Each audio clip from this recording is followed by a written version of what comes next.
విశ్వసనీయత అన్న పదానికి పెద్దపీట ఎప్పుడు ఈ పార్టీ వేస్తుంది. పోరాటాలు మనకు కొత్తవి కాదు. గుండె ధైర్యం అన్నది వైఎస్ఆర్సీపీకి ఒక ట్రేడ్ మార్క్గానే నడిపించింది.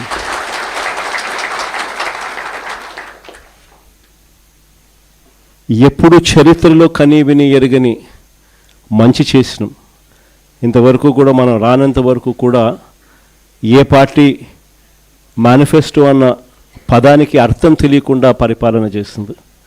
మొట్టమొదటిసారిగా మేనిఫెస్టోకు అర్థం చెప్పి, మేనిఫెస్టో అంటే ఒక చెత్త కాగితం కాదు, అదొక బైబిల్ లాంటిది, ఖురాన్ లాంటిది, భగవద్గీత లాంటిది అని చెప్పి మొట్టమొదటిసారిగా దాన్ని డిఫైన్ చేసి, మొట్టమొదటిసారిగా ఏకంగా 99% హామీలు నెరవేర్చి ప్రజలకు ప్రతి ఇంట్లో ఫలాని మంచి మనం చేసినామని చెప్పి ప్రజలు గుర్తుండిపోయేలా పరిపాలన చేసిన పార్టీ ఒక్క వైఎస్ఆర్ కాంగ్రెస్ పార్టీ మాత్రమే. అలాంటి మంచి పరిపాలన మనం చేయగలిగాం కాబట్టే ఈ రోజుకి కూడా గర్వంగా కాళ్ళు ఎగరేసుకొని వైఎస్ఆర్సీపీ కార్యకర్తలం మేము మాటిచ్చాము అని అంటే ఏ రోజు కూడా మాట తప్పే పరిస్థితి ఎప్పుడు రానే రాదు అని చెప్పి కూడా గర్వంగా చెప్పుకునే పరిస్థితి ఒక వైఎస్ఆర్సీపీ పార్టీకి మాత్రమే ఉందని కూడా చెప్పగలుగుతాం.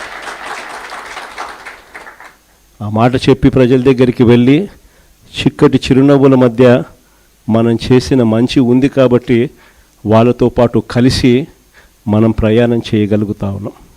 ప్రతి కార్యకర్తకు తోడుగా ఉంటూనే ప్రజలకు అండగా, వారి అవసరాలకు తోడుగా, వారి అవసరాలలో ప్రజల తరపున పోరాటం చేసే బాధ్యతలు కార్యకర్తలందరి మీద భుజాలు వేసినప్పుడు అందరూ కలిసికట్టుగా రవి అయితే బాగుంటుంది అని చెప్పి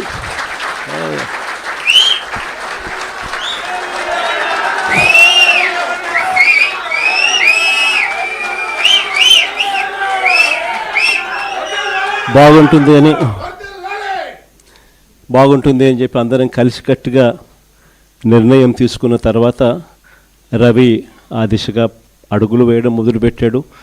ఆ దిశగా ప్రయాణం చేయడం కూడా మొదలుపెట్టాడు. ఈ రోజుకి దాదాపుగా 1.5 సంవత్సరం అయిపోయింది. మంచి నాయకుడిగా, కార్యకర్తలకు బాగా దగ్గరగా ఉన్న వ్యక్తిగా, ప్రజల తరపున ఎప్పుడు ఏ అవసరం వచ్చినా కూడా పార్టీ పిలుపు మేరకు ప్రజల తరపున స్పందించే మంచి మనిషిగా మంచి పేరు తెచ్చుకుంటూ అడుగులు రవి వేస్తూ ఉన్నాడు. రవికి సంపూర్ణంగా నా మద్దతు ఎప్పుడూ ఉంటుందని కూడా ఈ సందర్భంగా చెప్తాను.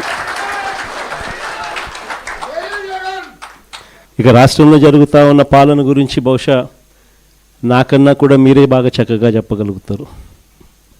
ఎందుకంటే రాష్ట్రంలో ఈరోజు ప్రతి ఇంట్లో కూడా ఒక కంపారిజన్ అనేది మన పాలనకు, ఇప్పటి చంద్రబాబు నాయుడు గారి పాలనకు మధ్య తేడా ఏమిటి అన్నది ప్రతి ఇంట్లో కూడా దేవుడి దయ వల్ల ఈరోజు ఒక చర్చనీయాంశం అన్నది జరుగుతూ ఉంది.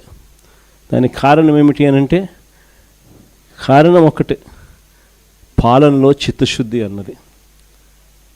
ఆ చిత్తశుద్ధితో పరిపాలన చేసిన చరిత్ర మందైతే, పాలన అన్నది అవినీతికి మాత్రమే అధికారం కావాలి, ప్రజలకిచ్చిన మాట గాలికి ఎగిరిపోయినా కూడా పర్వాలేదు అనుకునే పాలకుడు మరోవైపు చంద్రబాబు నాయుడులో కనిపిస్తాడు.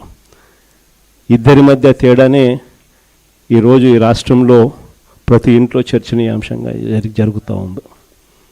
ఆశ్చర్యం కలిగించే విషయం ఇంకొకటి చెప్పాలన్నా, అప్పట్లో మనం అధికారంలోకి వచ్చినప్పుడు మనకేం చంద్రబాబు నాయుడు గారి దగ్గర నుంచి మనం అధికారం తీసుకున్నప్పుడు మనకేదో ఒక గొప్ప రాష్ట్రం, ఒక గొప్ప ఆర్థిక వ్యవస్థ మనకు వచ్చింది కాదు.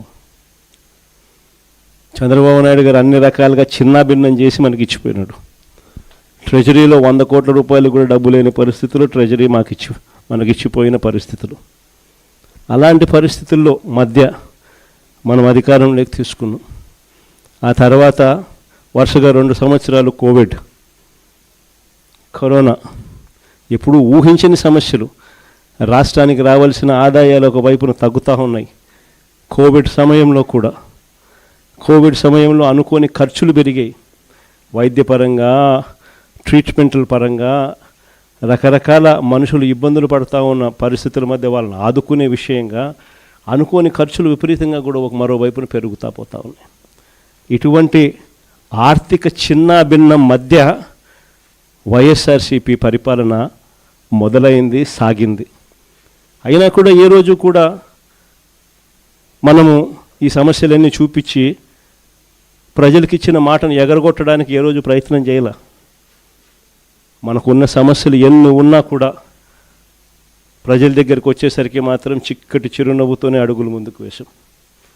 ప్రజలకు ఇచ్చిన ప్రతి మాట కూడా దేశ చరిత్రలో బహుశా ఎప్పుడు జరగలేదేమో. ముందుగానే ఒక క్యాలెండర్ ఇచ్చి